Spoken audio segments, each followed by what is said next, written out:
వారికి కుటుంబ సభ్యులకి అందరికీ నా నమస్కారం. హీరోగా అంటే కృష్ణ గారికి నేను అంటే నా అభిమాన హీరో ఎన్టీ రామారావు గారు అయినా నాకు ఎంతో ఇష్టమైన నటుడు హీరో కృష్ణ గారు. అంటే అభిమానానికి ఇష్టానికి ఇక్కడ చిన్న డిఫరెన్సియేషను. ఎన్టీఆర్ గారు అంటే హీరోగా అభిమానం, ఒక వ్యక్తిగా ఒక సినిమా హీరోతో ఒక వ్యక్తిత్వాన్ని చూసి చాలా ఎక్కువగా ఇష్టపడిన వ్యక్తి హీరో కృష్ణ గారు. మా ఫస్ట్ రమా ఫిల్మ్స్ ఫస్ట్ సినిమా ఇద్దరు దొంగలు ఎంతో సక్సెస్ఫుల్ సినిమా. అదీ కాకుండా కృష్ణ గారి ఫ్యామిలీకి, బంగారు గారు కానీ హనుమంతరావు గారు కానీ వాళ్ళ ఫ్యామిలీకి కానీ మా ఫ్యామిలీకి ఎంతో అనుబంధం, మద్రాసు నుంచి అనుబంధం ఉంది. ఇప్పటికీ అనుబంధం కొనసాగుతూనే ఉంది. ఈ సందర్భంగా కృష్ణ గారి బర్త్డే సందర్భంలో పాల్గొనే అదృష్టం కలిగినందుకు అందరికీ ధన్యవాదాలు చెప్తూ నమస్కారం. అందరికీ నమస్కారం అండి. ఇది అదృష్టం అనుకోవాలో దురదృష్టం అనుకోవాలో, కృష్ణ గారి జన్మదినం రోజు ఆయన లేకుండా మాట్లాడడం అనేది నిజంగా ఒక విధంగా దురదృష్టమే. నాకు నేను ఎన్నో ఇంటర్వ్యూలో చెప్తా, నేను ఈరోజు రాజకీయ నాయకుడు అయ్యానంటే ఓన్లీ వన్ కృష్ణ గారి సినిమాలు చూసి. కృష్ణ గారు పరుచూరు గారు ఇందాక చెప్పారు, ఆయన ఎప్పుడు చెప్తుంటారు మా డైలాగ్కి సరపడా టోను ఒక కృష్ణ గారి దగ్గరే ఉందని ఎన్నో వాటిలో. ఆ డైలాగులో అవన్నీ కూడా అరే ఇలాగా మనం కూడా ప్రజల్లోకి వెళ్ళాలి, ప్రజల్లో మాట్లాడాలి అని ఒక ప్రేరేపణ కృష్ణ గారి సినిమాలు చూసే నేను రాజకీయాలు ఎంచుకున్నాను. అది కృష్ణ గారికి అనేక సార్లు చెప్పాను. అలాగే బంగారు గారు, బోస్ గారు వల్ల ఎన్నోసార్లు ఆయన దగ్గర కూర్చొని ఎన్నో విషయాలు మాట్లాడడం జరిగింది. ఏదేమైనా ఆయన మన మధ్యలో లేకపోవడం మన దురదృష్టం. అలాగే ఆయన చివరి కోరిక ఘట్టమైన జయకృష్ణ గారిని పెద్ద హీరోని చేయాలనేది ఆయన చివరి కోరిక. ఎన్నోసార్లు, ఎందుకంటే ఆయనకి దగ్గరగా ఉంటాం కాబట్టి మా దగ్గర చెప్పేవాళ్ళు కాబట్టి ఆయన జయకృష్ణ గారు పెద్ద హీరోగా, మహేష్ బాబు లాగా పెద్ద హీరోలాగా అయిన రోజు నిజంగా కృష్ణ గారి ఆత్మకి శాంతి కలగడమే కాదు, ఆయన చాలా హ్యాపీగా ఉంటాడని తెలియజేస్తూ సెలవు తీసుకుంటున్నాను. జై హింద్, జై కృష్ణ. అందరికీ నమస్కారం. ప్రపంచంలో ఎవరైనా అదృష్టవంతులు ఎవరు ఉన్నారంటే అందరికన్నా గొప్పవాడు అంటే అది నేనే. అంటే ఆయనకి ఒక ఫ్యాన్గా నాకు ఇంకా గుర్తు, నేను చిన్నప్పుడు కృష్ణలంక గుంటూరు వారి వీధిలో ఉన్నప్పుడు ఒక కర్ర పట్టుకొని తిరిగేవాడిని. అగ్నిపర్వతం తర్వాత ఆ కర్రతోనే ఎంతసేపు ఉన్నా సరే ఆ కర్రతోనే ఎవరితోనే మాట్లాడినా ఆ కర్రతోనే. ఆయన అంత ఇన్ఫ్లుయెన్స్ చేసేవాళ్ళు. సో అలాంటిది ఆయనతో పాటు కలిసి వాళ్ళ కుటుంబంలోకి రావడం ఐ థింక్ దేవుడు నాకు ఇచ్చిన పెద్ద వరం. నేను కృష్ణ గారి గురించి నేను చాలా నేర్చుకున్నాను. చెప్పాలంటే అసలు పుస్తకాలుగా చెప్పచ్చు. బట్ నా ఎంగేజ్మెంట్ రోజు, ఎంగేజ్మెంట్ రోజు చాలా చిన్న లిమిటెడ్ పీపులే, ఇప్పుడు మనం వచ్చాము ఇంతవరకే. దానిలో ఒక ఆయన, చాలా ముసలి ఒక ఆయన ఉంటే ఆయన తీసుకెళ్ళి నన్ను పరిచయం చేశారనమాట. ఎవరు అంటే ధూండి గారు కృష్ణ గారితో సినిమా చేశారు అని చెప్పి నాతో సినిమా చేశారు. కృష్ణ గారు తీసుకెళ్ళి పరిచయం చేశారు. అంటే అన్ని సినిమాలు చేసిన తర్వాత కూడా మొదట్లో ఆయనతో ప్రొడ్యూస్ చేసిన ఒక ప్రొడ్యూసర్ని రెస్పెక్ట్ చేయడం అది నాకు చాలా మంచిగా అనిపించింది. అంతేకాదు ఇంకా చాలా చాలా ఉంటాయి. అంటే మన జనంలో ఒకప్పుడు, ఇప్పుడు వాచ్లు ఉన్నాయి, టైం చూసుకుంటూ ఉంటాం. ఇదివరకు వాచ్లు లేని టైంలో మనం సూర్యుడిని అలా చూసుకుంటూ ఉంటాం. కానీ కృష్ణ గారు ఉన్నప్పుడు వాచ్ అవసరం లేదు. ఆయన ఇలా పలానా ఎప్పుడు ఇంటికి వచ్చేవాళ్ళు, ఇలా ఇంటికి వచ్చారు అంటే గోడ మీద వాచ్ చూసామంటే 6:30 అవి ఉంటుంది. సో ఆయనకి కానీ ఆయన చుట్టుపక్కల ఉన్న వాళ్ళు ఎవరికి వాచ్లు పెట్టుకోవాల్సిన అవసరం లేదు. ఆయన చూసి ఫాలో అయిపోవచ్చు. ఒక సూర్యుడు లాంటి వ్యక్తి. అండ్ అంతేగా డిసిప్లిన్. అంటే ఒక పెద్ద హీరోకి జనరల్గా చాలామంది అసిస్టెంట్ ఉంటారు, 10-15 మంది. ఒకరు మంచినీళ్ళు ఇస్తారు, ఒకరు అది ఇస్తారు, ఒకరు చెప్పులు వేస్తారు. సో చాలా చాలా మంది అసిస్టెంట్స్ ఉంటారు. కాకపోతే ఆయన తీసుకునే కేరు ఫ్యామిలీకి సంబంధించి ఎవరికి వదలకుండా వాళ్ళకి చెప్పినా సరే ఆయన ఫాలోఅప్లు చేసి. చిన్న ఎగ్జాంపుల్ ఏమైనా చెప్పాలంటే, ఇంట్లో ఏదైనా నీళ్ళు రావట్లేదు అనుకోండి, నేను హరికి చెప్తానమ్మా అని చెప్పి నువ్వు కూడా హరికి ఫోన్ చేయని చెప్పి అంటారు. దాని తర్వాత ఆయన ఇంటికి వెళ్ళేటప్పుడు దారిలోనే హరి ఇలా ఒక చిన్న ప్రాబ్లం ఉంది అది వెళ్ళి చేయి అంటారు. నెక్స్ట్ డే మళ్ళీ హరికి ఫోన్ చేసి అయిందా అని అడుగుతారు. అయిందని చెప్పిన మళ్ళీ అక్కడ ప్రియాకి ఫోన్ చేసి అయిందని చెప్తున్నాడు, అయిందా అమ్మా అని అడుగుతారు. అంటే అంత పెద్ద హీరో ఉండి అంత పెద్ద స్టార్ అయ్యండి ఒక 10-20 మంది పక్కనే ఉంటారు, వాళ్ళు ఫాలో అప్ చేయొచ్చు. కాకపోతే ఆయన ఫోన్ చేసి ఎవ్రీ మైన్యూట్ థింగ్ అందరినీ హ్యాపీగా ఉంచాలి ఫ్యామిలీ అనేది ఆయన తీసుకునే care is something I have learn. నా మీద ఇవన్నిటికన్నా కూడా చాలా పెద్ద బాధ్యతలు ఉంది. అదేంటంటే నా పిల్లలకి ఇంకా నెక్స్ట్ జనరేషన్ వాళ్ళకి ఆయన గురించి ఆయన సినిమాలు చూపించడం, ఆయన సినిమాలు చూపించి ఆయన చాలా నేర్చుకోవడం, ఆయన దగ్గర నుంచి నేను నేర్చుకున్న డిసిప్లిన్ నా పిల్లలకి ఇవ్వడం.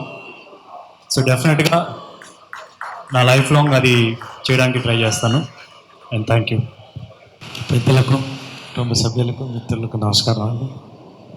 ఇందాక అన్నయ్య పరశురు గోపాలకృష్ణ గారు ఈ తెలుగు పరిశ్రమకి 2 కళ్ళంటే ఇది సత్యం.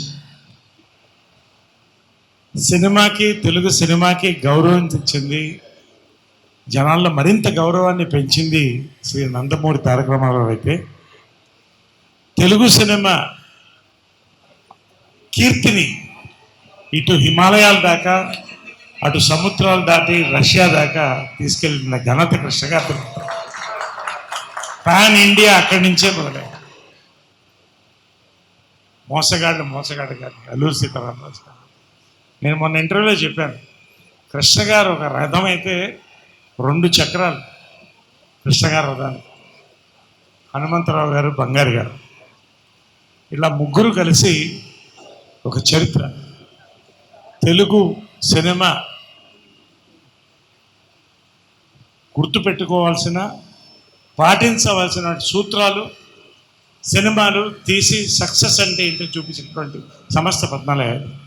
నేను ఎప్పుడూ చెప్తూ ఉంటాను, కృష్ణ గారు ఎప్పుడూ దేవుడు నిర్మాతల పట్ల దేవుడే. అది చాలా ఇన్సిడెంట్స్ ఉన్నాయి, నేను చెప్పక్కర్లేదు. కానీ తెలుగు ప్రజలకు కూడా ఎప్పుడు కూడా ఒక కంచు కవచం ఆయన. నేను ఎందుకంటే ఒక ఇన్సిడెంట్ చెప్పి ముగిస్తాను. 83, 84 అప్పటికే 3-4 సినిమాలు చేశాను. వరదలు వచ్చింది. రామారావు గారు, స్వర్గీయ రామారావు గారు ముఖ్యమంత్రి గారు ఫండ్ కలెక్షన్ కోసం రావడం జరిగింది. మద్రాస్ ఫిల్మ్ ఛాంబర్లో ఏర్పాటు చేశారు. నేను కుర్రోడిని, 19 ఏళ్ళు 20 ఏళ్ళు, అందరూ వచ్చారు. సినీ పరిశ్రమ అంతా ఉంది. డొనేషన్లు ప్రారంభించినప్పుడు ఎవరు 10,000 దాటట్లా. అంటే 10,000 అంటే తక్కువ కాదు ఆ రోజుల్లో, 83లో అందరూ 10,000. నా చెవుల్లో కృష్ణ గారు పక్కన వచ్చి మీ బ్యాంకులో ఎంత ఉందన్నారు. నాకు అర్థం కాక 15,000 ఉందండి అన్న. నేను 10,000 ఇస్తాను, 25,000 అని అనౌన్స్ చేయాలి. 25,000 అనౌన్స్ చేయని రామారావు గారు, షేబాన్ ఆల్ ఆఫ్ యూ, ఇంత కుర్రవాడు వచ్చి నాకు కళ్ళల్లో నీళ్ళు తిరిగిపోతుంది. కృష్ణ గారు దండం పెడుతున్నాను, రామారావు దండం పెడుతున్నాను. లైఫ్లో మర్చిపోలేనండి. అందరూ కూడా 25,000 ఇవ్వడం మొదలెట్టారు. చివరికి రామారావు గారు ఉండి, కృష్ణ నువ్వేంటి అంటే, నేను ₹1,00,000 ఇస్తున్నాను కాక ఈ సంవత్సరం నా సినిమా ఏది రిలీజ్ అయినా ఫస్ట్ డే కలెక్షన్స్ తెలుగు ప్రజలకు ఇస్తాను. నా లైఫ్లో మర్చిపోలేని సంగతి, చాలా నేర్చుకున్నామండి జీవితంలో. ఒక జన్మ, నిజంగా ఒక గురువు. అలాంటివి ఎన్నో సంఘటనలు రోజు తలుచుకుంటూనే ఉంటాం. రోజు పొద్దునే లేచి దండం పెట్టుకుని, ఆయనకి అమ్మ కూడా దండం పెట్టుకుని, అందరికీ దండం పెట్టుకొని బయటికి వెళ్తాం. నిజంగా అదృష్టం. తెలుగు సినీ పరిశ్రమకు కానీ, కుటుంబానికి కానీ, మనందరికి కూడా అభిమానులకు కానీ ఇటువంటి ఒక వ్యక్తి, ఒక శక్తి మనం మధ్య, వాళ్ళ మధ్య మనం ఉన్నందుకు చాలా థ్యాంక్స్ అండి. నిజంగా జన్మధాన్యం. మన మాధవరావు గారు లైఫ్లో మర్చిపోలేని, ఆయనకి ప్రజానాట్య మండలి నుంచి ఆయనతో పాటు ఉన్నటువంటి వ్యక్తి. ఎంత ఒక మంచి స్నేహం, ఒక మేకప్ మ్యాన్గా, ఒక ఫ్రెండ్గా ఆయన. ఎంత చాలా పంచుకోవడానికి చాలా ఉంది, బట్ చాలామంది మాట్లాడాలి. ఈ యొక్క అవకాశం ఇచ్చినందుకు ధన్యవాదాలు. Thank you. సార్ కృష్ణ గారితో సినిమా చేసిన నిర్మాత ఎవరో కూడా వేరే హీరోతో సినిమా చేయాలని కోరుకోరు. ఎందుకంటే ఆయన అంత మంచి మనిషి. ఆయన సినిమా ఎవరైనా సరే అది కంప్లీట్ అయిపోవాలి, రిలీజ్ కావాలి, అది ఆయన మెయిన్ ఆశయం. ఆయన అట్టాగా ఆయన చేసిన సినిమాలన్నీ కూడా కంప్లీట్ చేయించాడు. ఆయన సినిమాలన్నీ రిలీజ్ చేయించారు. మేము అన్నదమ్ముల సవాల్ అనే సినిమా 30 రోజుల్లో తీయాలని ప్లాన్ చేసి సారథి స్టూడియోకి షూటింగ్ స్టార్ట్ చేస్తే అది 30 రోజుల్లోనే కంప్లీట్ చేసామంటే దానికి కారణం కృష్ణ గారు, ఆయన ఇచ్చిన సపోర్టు ఇవన్నీ కూడా ఉన్నాయన్నమాట. అందుకని కృష్ణ గారు నిర్మాతల మనిషి. ఆయన ఎప్పుడు బాగుండాలని మనస్ఫూర్తిగా కనుక్కుంటూ ఆయనకి ఇవాళ బర్త్డే సందర్భంగా ఆయనకు శుభాకాంక్షలు తెలియజేస్తున్నాం. Thank you. అశ్విని దత్ గారు కానీ, బోస్ గారు కానీ, రామలింగేశ్వరరావు గారిని, కళ్యాణ్ కానీ, పర్చూరి గోపాలకృష్ణ గారు కానీ, తమ్మారెడ్డి భరద్వాజ్ గారు కానీ, ఇలా అందరూ చాలామంది వచ్చారు. అందులో రాజకీయ రంగం నుంచి రఘురామరాజు గారు, బొడ్డా వెంకన్న గారు, ఇంకా అనేక మంది నిర్మాతలు, కుటుంబ సభ్యులు అందరూ ఈ ఆయన లేని ఫస్ట్ జన్మదినం జరుపుకుంటున్నాం. అయినా అందరూ ఆత్మీయంగా కలవాలని ఈ ప్రోగ్రాం ఏర్పాటు చేశాను. కుటుంబ సభ్యులందరూ, పర్టికులర్గా చాలా దూరం నుంచి డాక్టర్ శ్రీకాంత్ వచ్చారు, చికాగో నుంచి. అందరికీ నమస్కారం అండి. నేను కొంచెం లేట్గా వచ్చాను, కాకపోతే లేటెస్ట్గా వచ్చాను అనుకోండి. కాకపోతే లేట్గా రావడానికి కారణం ఉంది. రేపే నా బర్త్డే, అందుకని ఇవాళ ఏదో ఫంక్షన్ ఏదో పెట్టారు మార్నింగ్ అవర్స్, దానికోసం వెళ్ళేసి అక్కడ మ్యూజికల్ నైట్ అనేది పెట్టారు నా మ్యూజిక్ సంబంధించి. సో దానికి సంబంధించినటువంటి ఆ కార్యక్రమాన్ని పూర్తి చేసుకుని మళ్ళీ ఇప్పుడు వచ్చేటప్పటికి లేట్ అయింది. అంచేత దయచేసి క్షమించాలి. ఇక కృష్ణ గారి గురించి చెప్పాలి అంటే ఇక అసలు ఎవరికి మాటలు ఉంటాయి కనుక మాటలు ఎవరికి ఉండవు. అతను చాలా తియ్యటి పర్సన్ అండి, వెరీ స్వీట్. ఉదాహరణ చెప్పాలి అంటే మాయలోడి సినిమాని ఆయన చూసి చూస్తున్నప్పుడే, దానికన్నా ముందే నేను కథ చెప్పేశాను, అందులో కూడా పెద్ద ఎక్కువ ఏం చెప్పలేదు, ఒక చిన్న సీన్ చెప్పాను అంతే. ఆ సీన్ విన్న తర్వాత డెఫినెట్గా నువ్వు బాగా చేస్తావయ్యా, నాకు కాన్ఫిడెన్స్ ఉంది అని ఆయన చెప్పడం నాకు ఇవ్వాలి గుర్తుంది. అది అయిన తర్వాత మాయలోడి సినిమా చూసి ఆయన ఇది సెన్సేషనల్ హిట్ అవుతుంది అని చెప్పారు ఆయన. తర్వాత నాకు తెలిసి కొంతమంది ఆ సినిమాని చూసి కొనడం కూడా మానేశారు. ఎందుకంటే ఇందులో క్లైమాక్స్ ఎవరు చూస్తారంటే అలాగే. బట్ ఆ సినిమా సెన్సేషనల్ హిట్ ఈయన మాటల ప్రకారంగా అవడం అనేటటువంటిది ఉంది చూడండి. అది ఆ రోజు ఈ రోజు ఏ రోజు కూడా నేను మర్చిపోలేను. ఆ తర్వాత షూటింగ్ చేస్తున్నంత కాలం #1 సినిమా ఆయన చేసినటువంటి కోఆపరేషన్ మామూలు కాదు. ఆయన అన్న ఇవాళ కూడా నాకు రింగరింగ్ అవుతా ఉందండి ఒక పెద్ద మార్క్. యాక్చువల్గా నాకు పెద్ద సర్టిఫికెట్ లాంటిది. ఏమయ్యా ఏంటయ్యా ఆయన సీన్ పేపర్ పట్టుకోకుండా చెప్పేస్తాడు మొత్తం అంతా వసతి ఆయన అనడం ఉంది చూడండి.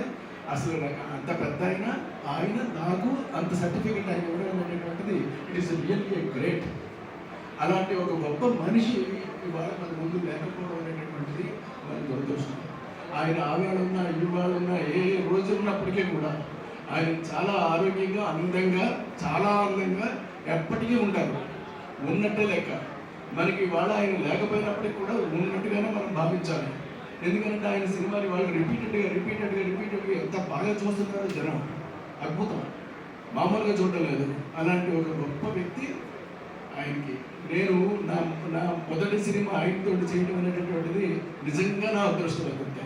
అది నిజంగా I'm very lucky to have such a person on my screen. Is unforgettable, great man. అలాంటి ఒక గొప్ప వ్యక్తికి నేను నమస్కారం